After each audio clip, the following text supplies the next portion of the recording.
சிறகடி காசையில் உங்களுக்கு ரொம்ப க்ளோஸ் யாருமா? நான் போன எல்லாருமே கட்டி பிடிச்சிப்பாங்க. அதுவும் எங்கள் மருமக இருக்காளே, விஜய். போன உடனே அப்படி கட்டி பிடிச்சி அம்மா வந்துட்டீங்களான்னு கட்டி பிடிச்சிப்பா. ரேவதி பாட்டினாலுமே சிறகடி காசை தான் இப்போ கரண்டா எல்லாருக்குமே ஞாபகத்துல இருக்கும். ஸோ எப்படி போயிட்டு இருக்கு சீரியல் இப்போ? வீட்டில் நிறைய சண்டை சச்சரவு ஆகுது இல்லை, அது எனக்கு தெரியாத மாதிரி நடந்துக்கிறாங்க. இப்போது தெரிஞ்சிடுச்சுன்னா தான் ரிசல்ட்ஸ் என்னன்னு தெரியும். நீங்க வந்து மௌனராகம் பண்ணீங்க, தமிழும் சரஸ்வதியும் பண்ணீங்க, அண்ட் இப்போ வந்து கரெக்டா சிறகடி காசை. இது மூணுத்துல உங்களுக்கு எது ரொம்ப ஃபேவரட்? நான் நிறைய சீரியல் பண்ணி நடுவில் மௌனராகம்ல தான் எனக்கு ரொம்ப எலாபரேட்டாக தெரிஞ்ச மாதிரி இருந்தது. 82 வயசாகுது. எப்படி மேம் 9 to 9 ஒர்க் பாக்குறது? கேப் கிடைக்கல. காத்தால 9 மணிக்கு கிளம்புறது இல்லை, நான் 7:30க்கு வீட்டிலேருந்து கிளம்பிடுவேன். ஷூட்டிங் ஷெட்யூல் எங்கே போட்டிருக்காங்களோ அது கொஞ்சம் தூரமாக இருந்தால் இன்னும் கச்சிட்டாங்க. சிறகடி காசைன்னு இன்னும் தூரம். முதல்ல காக்கும் கரங்கள் பண்ணேன், பஞ்சவர்ண கிளி பண்ணேன், அப்புறம் 3வது தனிப்பிறவி. என்ன ஏஜ்ல ஸ்டார்ட் பண்ணிருப்பீங்க? சின்ன குழந்தையா இருக்கும்போதே நான் அப்புறம் ஒரு 12 வயசுல முடிச்சுட்டு வேணாம், 10 வயசுல முடிச்சிட்டோம். அப்புறம் லாஸ்ட் 2010 அவர் இறந்துட்டார். அதுக்கப்புறம் மறுபடியும் நம்ம என்ன பண்ணுறது, நமக்கு தெரிஞ்ச வேலை ஒன்று தானே, அதனால வேலை தெரிஞ்ச வேலை பண்ணால் தான் சுத்தமாக இருக்கு. மறுபடியும் ஸ்டார்ட் பண்ண நேரம் நிறைய கரெக்டாக இருந்தது.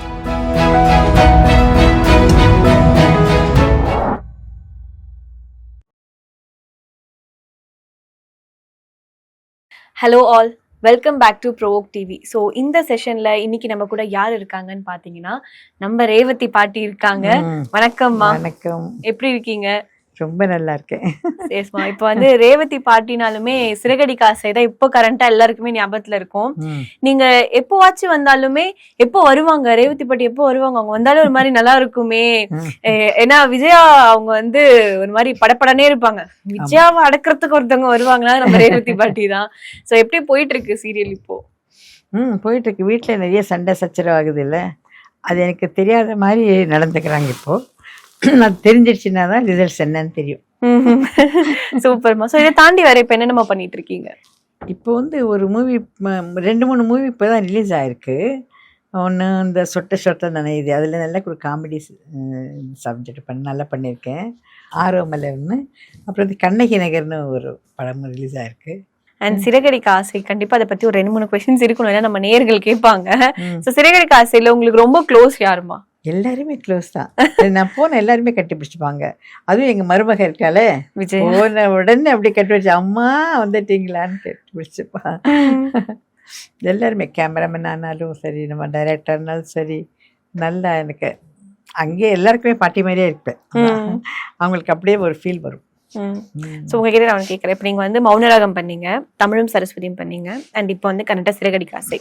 இது மூணுத்துல உங்களுக்கு எது ரொம்ப ஃபேவரட்? எனக்கு 3 ஃபேவரட் தான். நல்லா இல்லைன்னு சொல்ல முடியும்.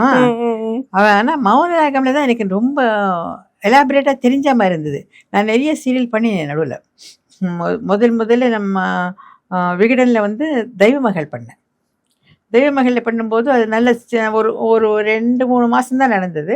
அதுக்கப்புறம் அவங்க என்ன பண்ணாங்கன்னா, திடீர்னு அந்த ஷிஃப்ட் ஆகிட்டாங்க அங்கேருந்து சென்னைக்கு. அது ஸ்டோரியே ஷிஃப்ட் ஆகிடுச்சு. அப்போ எங்கள் கேரக்டர்ஸ் அங்கங்கே விட்டுட்டாங்க. Okay okay. அப்போது மறுபடியும் டேரக்டர்ஸ் என்ன, ஐயோ அந்த அம்மா அங்கேயே விட்டுட்டு அந்த கேரக்டர் மறுபடியும் வேறு இல்லையே அப்படின்னு சொல்லிட்டு தென்றலில் மறுபடியும் ஒரு கேரக்டர் இருந்தது. அப்போ மறுபடியும் விகடனில் தென்றலில் பண்ணிட்டேன். அப்போ 2வது சீரியல் ஆயிடுச்சா.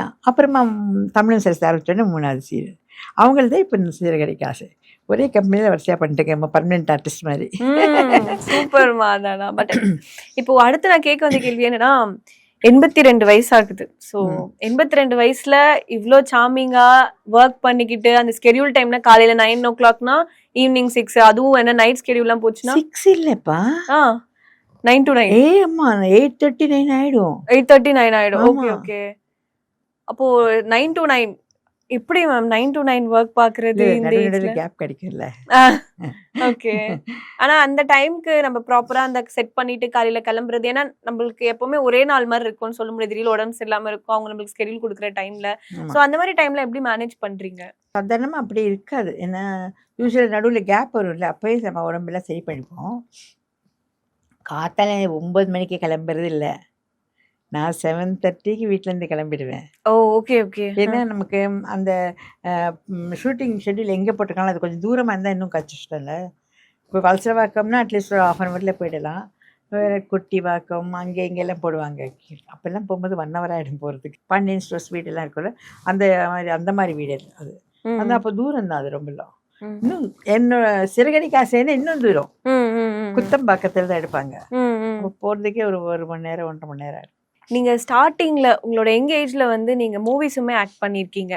ஸோ அதோட நினைவுகள்லாம் நிறைய விஷயம் நம்ம பேசணும். ஸோ அது எப்படி ஸ்டார்ட் ஆச்சுன்னா, அந்த காலத்துலலாம் ஏன்னா இப்பவுமே சில ரெஸ்ட்ரிக்ஷன்ஸ் இருக்கு. இந்த சினி ஃபீல்ட் வேண்டாம், டெலிவிஷன் வேண்டாம், வேற எதுனா சூஸ் பண்ணலாமே பெண்களுக்குன்னு. பட் ஆனா அப்போ எப்படி? அப்போன்னா எங்கள் வீட்டில் அப்படி இல்லை. எங்கள் வீட்டில் எங்கள் அப்பா அம்மாவுக்கு 2 பேருக்குமே நான் பிக்சர் ஆக்ட் பண்ண பிடிக்கும். அதனால சின்ன குழந்தையா இருக்கும்போதே நான் ஆக்ட் பண்ண ஆரம்பிச்சிட்டேன். தெலுங்கு மூவிஸ் ஆக்ட் பண்ணிட்டு இருந்தேன். அப்போ கொஞ்சம் ஒரு 8 வயசு 9 வயசு இருக்கும்போது. அதுக்கப்புறம் ஒரு தமிழ் படத்தில் ஆக்ட் பண்ணியிருக்கேன் அப்போது ஸ்டார்டிங். அதுக்கப்புறம் நடுவில் ஒரு கேப்பு ஸ்கூல். மறுபடியும் கொஞ்சம் ஒரு கன்னட படத்தில் ஸ்டார்ட் பண்ணோம். எனக்கு கொஞ்சம் கன்னடமும் நல்லா தெரியும். கன்னடம் அப்படியே ஸ்டார்ட் பண்ணிட்டு கன்னடத்தில் நிறைய ஆக்ட் பண்ணிட்டே வந்துட்டேன். அப்போ எல்லாம் கன்னட படம் சென்னையில் தான் நடக்கும் ஷூட்டிங் எல்லாம். அதனால அப்புறம் திடீர்னு பெங்களூருக்கு போயிடுச்சு எல்லாமே கன்னட ஃபிலிம்ஸ் எல்லாம். அப்போ போக வர அப்போ கொஞ்ச நாள் போயிட்டு வந்துட்டு இருந்தோம். அதுக்கப்புறம் ஸ்டாப் ஆகிடுச்சு. அப்போ நடுவில் இந்த தமிழ் படத்தில் ஆக்ட் பண்ண முதல்ல காக்கும் கரங்கள் பண்ணேன். அப்புறம் வந்து பஞ்சவர்ண கிளி பண்ணேன். அப்போ 3வது தனிப்பிறவி பண்ணேன். ஓகே. அதுக்கப்புறம் நான் தமிழ் படம் ஒன்றும் பண்ணலை. இதுலலாம் எப்படி என்ன கேரக்டர் நீங்கள் பண்ணியிருந்தீங்க? காக்கும் கரங்களில் வந்து SSRக்கு சிஸ்டர். அதில் தான் சிவகுமாரை ஃபர்ஸ்ட் இன்ட்ரடியூஸ் பண்ணாங்க ஹீரோவா. முதல்ல அவரே பேட்டியில் சொல்லியிருப்பார், என்னோட முதல் ஹீரோயின் வந்து தான் சொல்லியிருப்பார். அதனால் அது பண்ணேன் முதல்ல. அப்புறம் பஞ்சவர்ண கிளி அங்கே தான் ஏவிஎம்ல ஷூட்டிங் நடந்தது. அதில் ஜெய்சங்கருக்கு ஆப்போசிட்டாக பண்ணேன். அப்புறம் தனிப்பிறவியில் வந்து எம்ஜிஆருக்கு சிஸ்டர் ஆக்ட் பண்ணியிருந்தேன். எம்ஜிஆர் சிஸ்டர். ஓகே. அதுதான். அதுக்கப்புறமா நல்லா எதுவும் வரல, வந்தது சிலதெல்லாம் இப்படி கட் ஆகிடுச்சு. அப்புறம் விட்டுட்டேன், வேண்டாம்னு சொல்லி விட்டுட்டேன். ஃபீல்டே வேண்டாம்னு விட்டுட்டேன். என்ன ஏஜில் ஸ்டார்ட் பண்ணியிருப்பீங்க? 8 வயசில் ஸ்டார்ட் பண்ணோம். 8 வயசு. அப்புறம் ஒரு 12 வயசில் முடிச்சுட்டு வேணாம் 10-11 வயசில் விட்டுட்டோம். மறுபடியும் ஒரு 15-16 வயசில் ஸ்டார்ட் பண்ணோம். மறுபடியும் ஒரு 22-26 விட்டுட்டது ஃபுல்லாகவே. ஏன்னா அதெல்லாம் ஒரு ஏஜ்னா அதோட பீக் டைம்ல அந்த, ஏன்னா எப்பவுமே எப்படி சொல்லுவாங்கன்னா அந்த ஒரு உழைக்கிற வயசுன்னு சொல்லுவாங்க. அந்த வயசுல நீங்க ஸ்டார்ட் பண்ணிட்டு இப்போ உழைச்சிட்டு இருக்கீங்க. ஸோ அதான் கேட்குறேன், ஏன் அப்போ ஸ்டாப் பண்ணீங்க? அப்போது அந்த பிக்சரில் கன்னடா பிக்சரில் அங்கே போனதால் அது கொஞ்சம் டிஃபிகல்ட் ஆகிடுச்சு. அங்கேக்கெல்லாம் இது பார்க்க முடியல.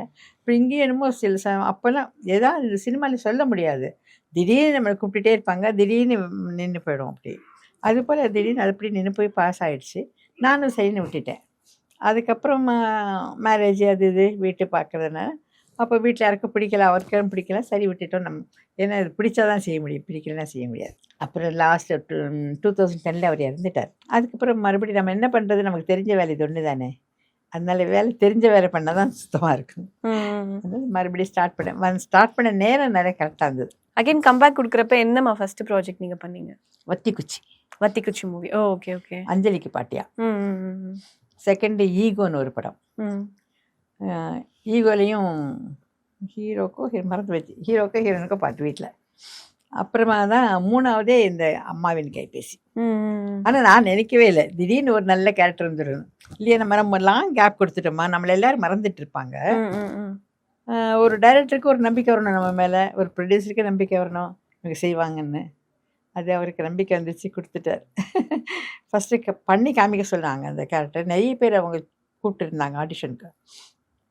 அப்புறம் எனக்கு ஒரு ஃப்ரெண்டு சொல்லியிருந்தா, அம்மா நீங்கள் அங்கே ஆஃபீஸ்க்கு போங்கம்மா, நான் சொல்லிட்டேன் அவங்க பேரெல்லாம்னு. ஐயோ எனக்கு அவர் பார்த்தா பயம் கொஞ்சம். தங்கர் பச்சன் இன்னும் கோவமாக பேசுவார். நான் கேள்விப்பட்டிருக்கேன், நான் பார்த்ததில்லை. கோவமாக பேச நமக்கு கொஞ்சம் பயமாக இருக்குமா. அப்போ ரொம்ப நாள் விட்டு வேற போகிறேன்ல, அதனால் அவருக்கு நம்மளை பற்றி தெரியாது, நமக்கு அவங்கள பற்றி தெரியாது. நான் சரி டைலாக்ஸ் எல்லாம் கொடுத்து ஆடிஷன் பண்ண சொன்னாங்க. சரின்ட்டு பண்ணினா அவருக்கு ரொம்ப பிடிச்சிச்சு.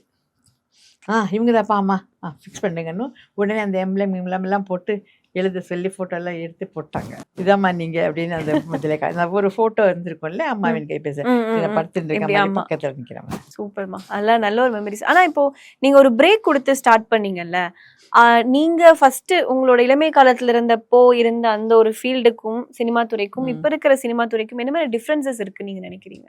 எனக்கு ஒன்றும் அவ்வளோ டிஃப்ரென்ஸ் தெரியல. அப்போ நம்ம சின்ன பொண்ணு தான் அவங்க சொன்னதெல்லாம் கேட்டுட்டு இருந்தோம். பெருசான பிறகு நம்ம என்ன சொன்னாலும் அவங்களும் கேட்டுருக்காங்க. ஆமா, கொஞ்சம் மரியாதையும் இருக்குல்ல.